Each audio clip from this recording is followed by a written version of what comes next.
Thomas B. Thriges-Gade blev anlagt i 1960'erne for at modernisere Odense til den voksende biltrafik. Efter mange år som central gennemfartsvej skal gaden nu omdannes. På det 51.000 kvadratmeter store areal skal et nyt visionært byområde skyde frem. Odenses karakter af trafikknudepunkt har altid præget byen og dens gader. Odense 2012, 1600, 1870, 1920. Bæredygtig grøn transport er hovednerven i den nye Thomas B. Thriges-Gade, som lukkes af for alt gennemkørende biltrafik. Parkeringsanlæg, der anlægges i hele gadens længde, vil rumme i alt 950 parkeringspladser.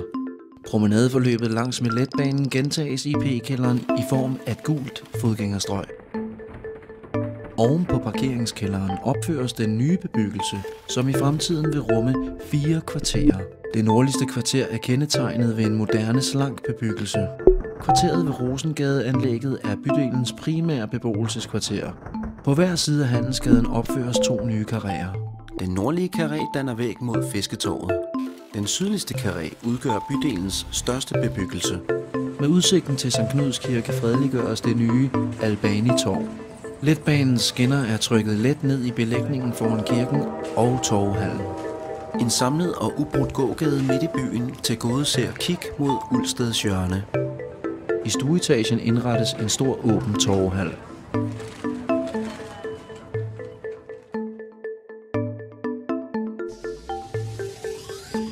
57.000 kvadratmeter udgør den nye bebyggelse, der opføres med bæredygtighed som fælles tema. Samtlige bebyggelser begrønnes på forskellig vis. Letbanens nordlige stopsted ligger ved Skulkenborg. Det nye musik- og teaterhus er lige rundt om hjørnet. Byens kantine fungerer som en fælles kantine for de mange virksomheder i den nye bydel. Glasbyggesten trækker dagslys gennem fortovet til parkeringskælderen. Byomdannelsen vil blive udviklet og gennemført i flere etaper.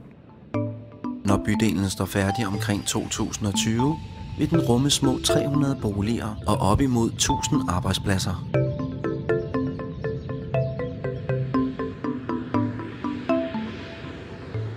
Odenses mange smukke byrum, som i dag er adskilt af Thomas B. Thriges-Gade, vil på ny hænge sammen i et finmasket net af passager, promenader og pladser.